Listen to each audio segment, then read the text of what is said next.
Good afternoon, everyone. As introduced, my name is Harry Bone. I'm from Keeseekoowenin First Nation, Treaty 2 area, Anishinaabe Nation.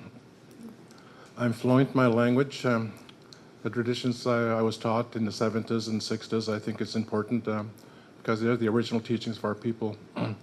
I was raised by my grandparents. My mother died, shortly after residential school, but my grandparents raised me, so that's why I got to know the language and the ceremonies quite well. As you probably know, the Indian Act, then made a revision in 1951. It was no longer required for us to attend residential schools. It was also, we can now openly, against policy and against the law, to speak our languages and our ceremonies.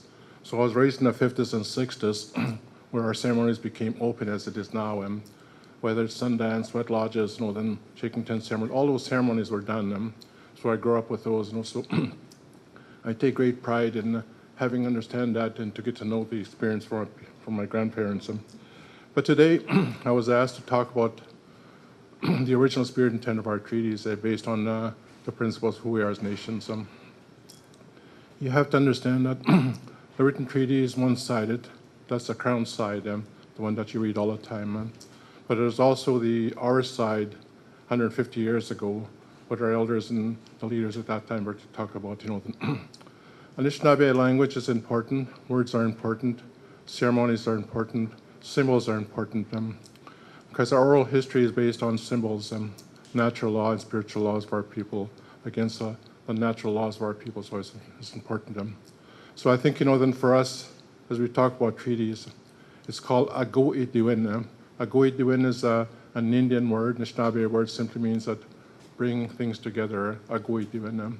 So I think, it's important that we do that because that's what treaty was all about. I'm just going to wait for these people to get in here.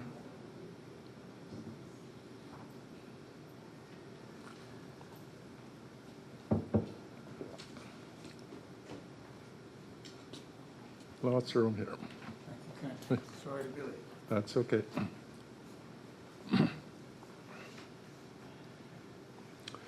At the time of treaty 150 years ago, you probably will understand that there were ceremonies done, especially Treaty 1 in the Lower Fort area. There were ceremonies for 4 days and 4 nights, talking about our traditions, our experience, and our hopes, what the future is going to look like. The ceremonies were all about language. It was about who we are as people. So that's why language became important. Pipe ceremony is important, but you'll recognize that a pipe ceremony has been here for thousands of years, even before the Europeans arrived. We had a pipe ceremony.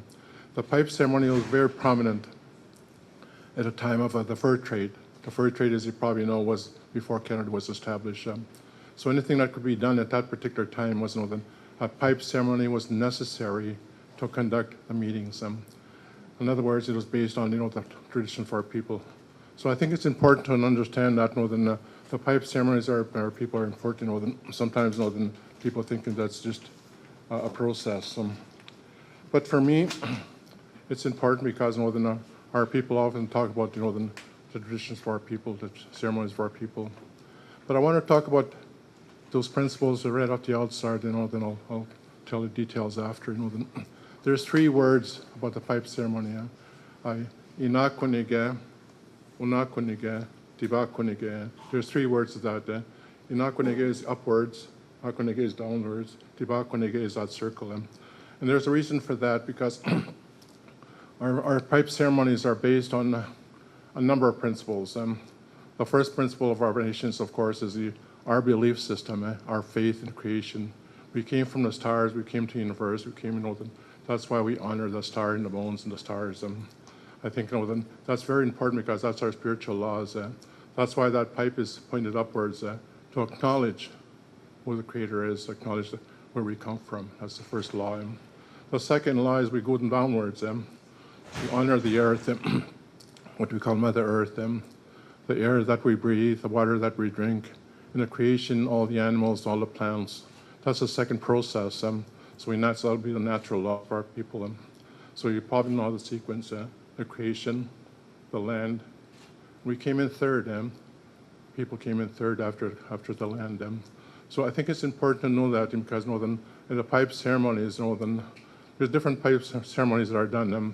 Some use 7 principles, some use 3, some use 4, some just use 1.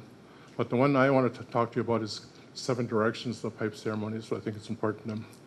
One is upwards, the other one is downwards, in that circle in 4 directions. For me, I think what's more important is our belief system in creation. Because sometimes people say that, where did we come from? We came from the stars. And when we die here, our soul returns to the skies, into the open skies of our people. So I think it's always important to have our belief system, who we are as people. But it's also important to acknowledge the earth that we stand on. We also honor that, because of the air, the water, and all this belongs. But also we as people, in the eyes of the Creator, all of us in this room are equal in the eyes of the Creator. All of us across this great nation are equal in the eyes of the Creator. We may have different languages. Here in Manitoba, there's 5 distinct languages. Anishinaabe, Dakota, Cree, Dani, of course, in the Island Lake area. Those are the basic languages for our people. But I think to understand that perspective, we did our ceremonies based on our languages. That's why language is important. That's why the government of the day, right at the outset, 150 years ago, their goal was to try and take away our languages, to take away our ceremonies, to take away our concept who we are as people, our concept who we are as nations. So I think, right at the outset, in 1867, when the government became alive, shortly after the government became what it is now, in 1876, a legislation called the Indian Act was introduced. The Indian Act has nothing to do with treaties.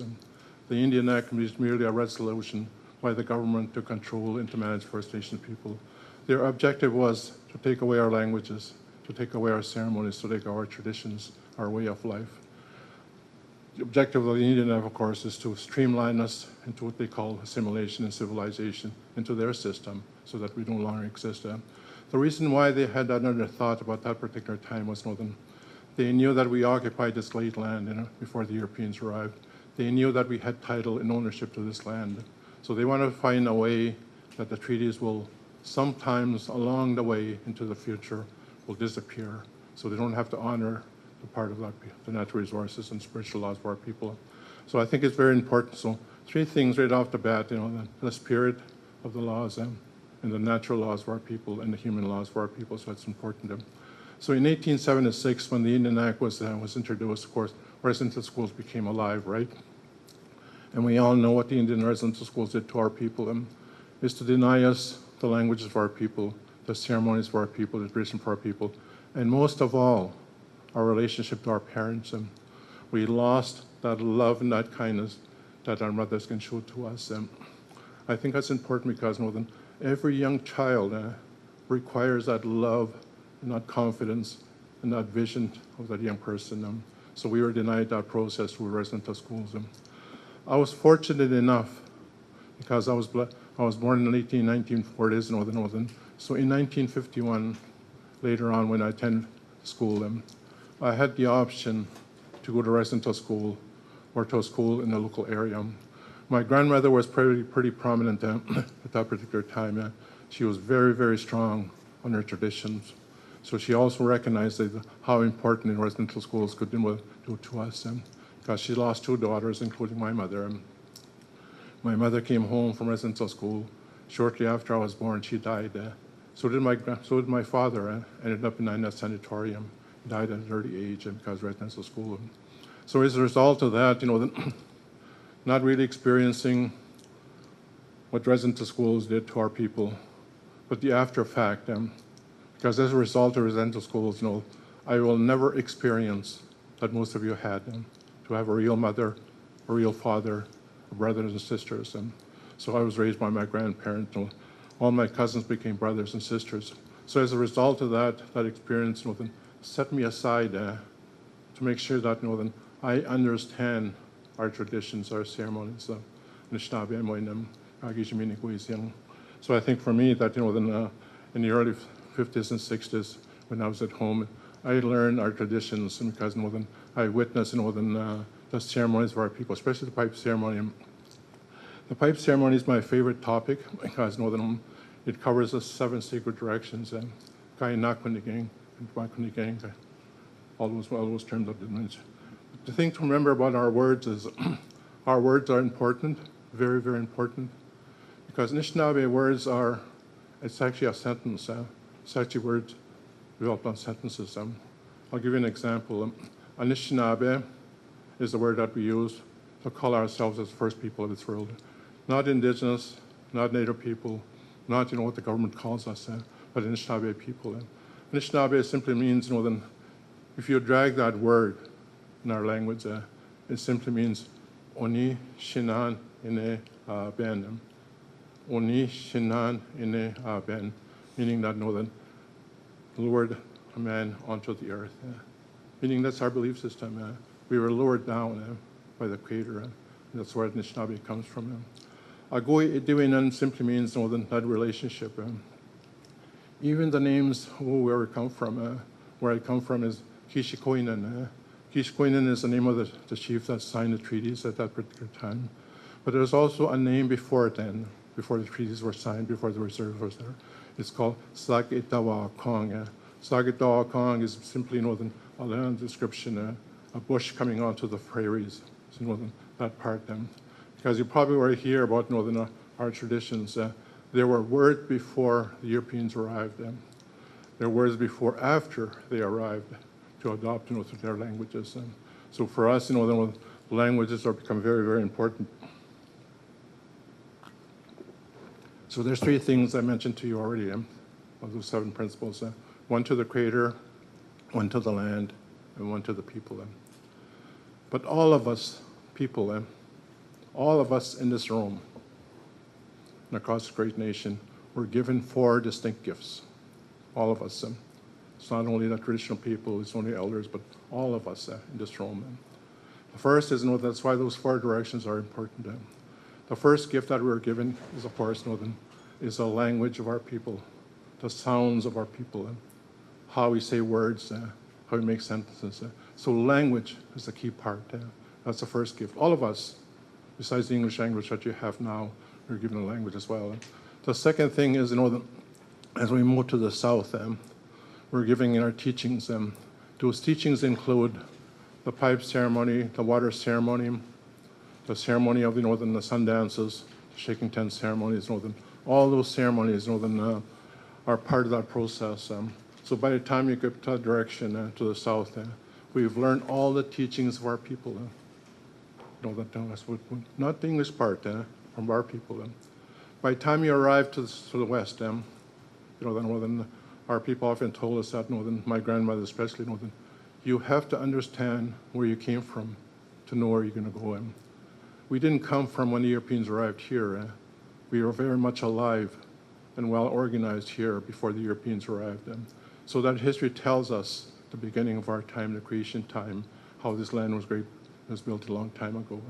So that's that's the other aspect.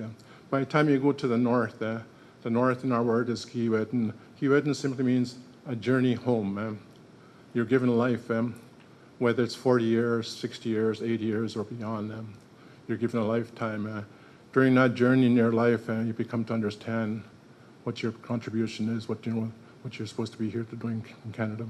But I think what's important for us is one of those principles, because that's where the laws come from, Anishinaabe, Anishinaabe in our language. That's where our traditions come from. That's where our policies, that's where who we are as people. So I think, for us, then we often mention, these are the 7 principles, the Creator, the land, the people, and the 4 directions. The east represents our languages, the south represents our teachings, the west represents our history, where we come from, and the north represents our journey in life, in other words, a form of government. And you often wonder, those 7 principles, why are they so important about our nation building? To see who we are by identity, who we are as nations, who we are as people. And every time we do those pipe ceremonies, it's a declaration of who we are as nations. It's a declaration of our sovereignty, our nationhood, and the original laws of our people. And people say that, well, that's your language, that's your part. But we tell the government, and we remind the government as well. The government of Canada, the United States, and those 200 countries around the world, they're also based on principles. Can you imagine what they are? Be a college nation like Canada, they have to have land, have to have people, have to have language, have to have ceremonies, have to have form of government.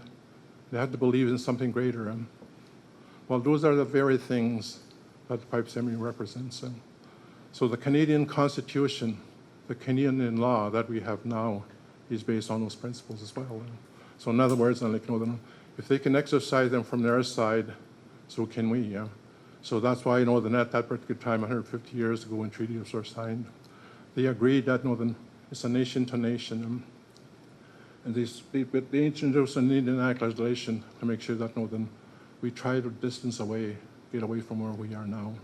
But as you probably know, way back in the 50s and 60s, things began to change, especially the Supreme Court decisions. The Calder case is the beginning part of it. That's when the Supreme Court recognized that we had title to the land and onwards. But the one I want to stress is called Delgamo case. Delgamo case is a Supreme Court decision that recognized the oral history of our people, the traditions, the ceremonies of our people. Not the written part, but the oral part. So in other words, they created what they call Indigenous law. Because up to that time, there was only two laws that governed Canada. One is the civil law because of French, common law because of the rest of the people.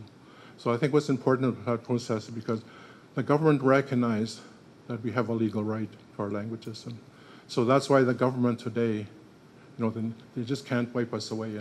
They just can't take us away from who we are now. That's why, at this particular time, 2025, the government has an obligation, both morally, legally, but also in their own traditions that make sure that our rights are represented by our people. We hear all over the place, and our young people are reaching out now to understand who we really are as people, our traditions, our ceremonies. And some of them are starting to begin to understand our languages, to speak our languages. I'm witnessing right now at the University of Winnipeg, they have an immersion course, a 3-year more immersion course. They have 20 students there. The reason why I know that because my son Jason is teaching there as well, a language course. But after 3 years, all those students should be fluent speakers in our languages. But we tell young people today, you may not speak your language fluently, but I want you to understand that who we are as people came through our languages, the source of our language, the Anishinaabe language. So I think, for all of us, that's based on the foundations of our teaching people. But going back to the ceremonies for our people, as you probably know that, the ceremonies have been, really practiced earlier times, but they started to be revived in the 50s and 60s, and up to this time, we witness all those ceremonies all the time. But I think, the songs that go with it, the terms that you see, Agoi Diwinan is a term that we have here. But I think, for all of us, the Treaty Commission was established based on those principles, based on the fact that, we were here first. The government recognizes that. The Supreme Court recognizes that First Nations people, we, First Nations people, were here first. The Europeans arrived after us, and the Métis people after us. So in other words, the first people are Anishinaabe language, Cree language, all those groups that we talk about them. But I want to go back, to the part that, about who we are as people. Our identity is important because, if we don't know who we are, as my grandmother said, if you understand where you are, you understand where you come from. That from, of course, is a gift for our Creator, the land and the creation. But I think it's our belief system because the Treaty Commission was established for public discussion, public awareness, public dialogue. Because before the Treaty Commission, you probably heard about the Oka crisis, right? The Oka crisis happened, some 30 years ago. What happened at the particular time is not so much about the Mohawks taking up arms. It's not so much about the army called in, surrounding the area. What happened between that time is important to understand. They negotiated that the elders and all the children, young people, we escorted out, public knowledge out there. So what did non-Indigenous people do? is a caravan, our people, of our elders coming in, the children coming on the bridges. The non-Indigenous people stone the caravan of our people. Now this happens in faraway countries, right? But in Canada, even as early as 30 years ago, we call ourselves a democratic society. We call ourselves a law-abiding society. How can those people stone our people at that particular time? What is their thought? So that's why public awareness was important, that our people must have a way to express who we are as people. That's why the Treaty Commissions was established basically for that purpose. And at least here in Manitoba, the one I've been involved for since the beginning of that time, it's about who we are as First Nations people. In our case, we developed another processes. You probably would understand that Treaty Commission here in Manitoba has established a curriculum, lesson plans, resources, everything to be taught in the classrooms. In fact, the Treaty Commission has now reached 14,000 out of 17,000 non-Indigenous teachers, meaning that the teachings of treaty, the teachings who we are as First Nations people have now reached the classrooms. The reason why that's important because it's important for our young people to understand, so they would avoid that discrimination, that prejudice that people have all the time. It takes me to one experience I had at the early times of the Treaty Commission.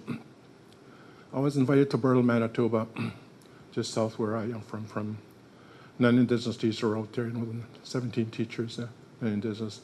They simply wanted to know, what is this teaching treaties in a classroom, what that's all about. So after, I made my 1-hour presentation about our history, about our treaties, history of our people. One young teacher simply got up and said this, if this is what telling the treaties are all about, if treaties were all about a relationship with people, if treaties was about how my grandfather 5 miles down the road acquired his land, if treaties was all about that, how come I learn anything about our people, your people?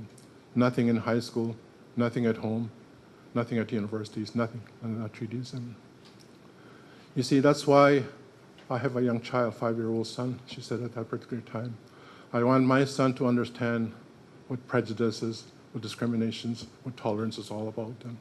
But to understand of all people, their rights, including First Nations people, about who we are as people. I think it's important to know that because that's where discrimination avoids that process. So I think what's important for us is that public awareness. That's why teachers are important. That's why it's important that we do that. But I just want to go back, backwards a bit, about the university's role. About 5 years ago, maybe 6 years ago, all the universities here in Manitoba, Brandon University, University of Winnipeg, the St. Boniface University of Winnipeg, and all the colleges agreed to this principle. They're going to indigenize their courses. Indigenize meaning that they're going to welcome our perspective in all the subjects that the university have to teach. Well, they come, but they haven't completed the journey. They're still, protecting their own source, who they are as people. They're still denying us now. Even law schools now are beginning to understand, those three concepts because when that incident happened, the Oka crisis, the Federal Court of Appeal judges came westward to come and understand also the Supreme Court decision about the Anishinaabe relations, about, the Keeseekoowenin Nations, all that. They want to understand what the oral history is all about. So I had the good fortune to be one of the elders to be part of the Turtle Lodge when 8 Federal Court of Appeal judges came to around Manitoba. But at the end of the day, they simply told us, in Canada, there's only 2 sources of law, as I told you before, civil law because of French, common law because of the rest. Now, Indigenous law is now on the scene. In other words, the Supreme Court recognizes 3 sources of law, civil, common, Indigenous law. But it's up to us to define what is Indigenous law. That's already 20 years ago this happened. We're still struggling. We're still brainwashed by the Western side. Even our Indigenous lawyers, no disrespect for them, when they go to law schools, it's the Western side of law that they're taught. There's only a few universities that are taught about Indigenous law for people. I have the good fortune I'll be attending the next couple of days at Rain River, Ontario. My good friend Aaron Mills is teaching Indigenous law. Aaron Mills is from that Anishinaabe Nation from that area, but he's also a professor at McGill University. McGill University is one of the outstanding universities in Manitoba in Canada that teaches Indigenous law. Not Western law, not civil law, Western Indigenous law. So he has a good fortune. So he travels from time to time different places. So I have the good fortune to go attend, about their students over there as well, talk about Indigenous law. But for me, that's important, the law of our people. I just want to know, how much more time have I got? You got about 20 minutes. Okay. My legs are killing me now. But I think the message that we want to provide from the Treaty Commission is, that we do have laws, we do have, customs, we do have traditions, and those traditions are based on those 7 principles that you hear all the time: love, respect, all those things, 7 teachings. Those 7 teachings that we talk about all the time about love, respect, all those things, they're also in the Bible, word for word, all of them. So in other words, sometimes the Christianity sometimes tells us, well, you don't have principles. Well, so do we. Same principles that you exercise in your Bible. So in other words, that becomes an issue now, because now they can't tell that we don't have laws, we don't have belief systems. In fact, we believe in what respect, with kindness, telling the truth, all those things are important to us. That's the basic teachings for our people. That's what we want to teach our young people, to make sure that they have that respect, that belief system, who they are. For us, I think it's important to provide that message, because we hope that young people coming after us can share their visions, their hopes into the distance, to give us that journey to travel now on, a journey of equality, of justice, of all the same as the people, based on our traditions and all that. So I think it's important for us to understand what the Treaty Commission is all about. It's public awareness, public education. We are not here to convert you into anything, but we're here to convince you that we have a history as First Nations people as well. Some of our people now, are beginning to really understand, our traditions. The universities now are starting to really hard now to understand, our perspective as well. But I think, that Indigenous law is so important because now, we're practicing it now.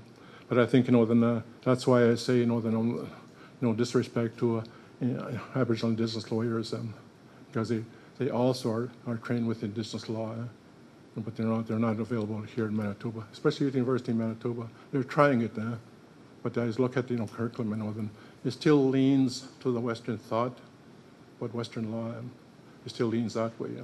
So in other words, they try to brainwash to be like them. So I think what's important for us is to make sure that we have access to our traditions. That's why here in Manitoba, we have an Elders Council. The Elders Council is both the Assembly of Manitoba Chiefs and all the Treaty Commission. The Elders Council are comprised of the Lakota Nation, Ojibway Nation, Dene Nation, Dene, of course the Island Lake area. All of us in the Elders Council speak our languages fluently, know our traditions right from the beginning, part of it. So I think that's our gift, and that's our protection. So that's why the Treaty Commission has based on their foundings, on their foundation, on those respective, to make sure that our treaties are based on the original history of our people, not somebody else's history. Because as my grandmother would say, one day you'll have to speak for our languages. One day, you have to speak for who we are as people. Because the people arriving here, which is now North America, they have their own languages, their own customs, their own belief systems, their own way of worshiping the Creator. They have their own way. So do we. Make sure that we're not brainwashed by them as well.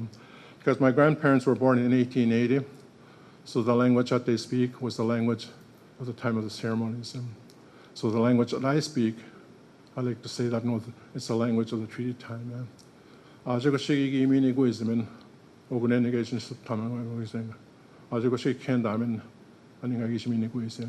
words, we already understand what the Creator has given to us. In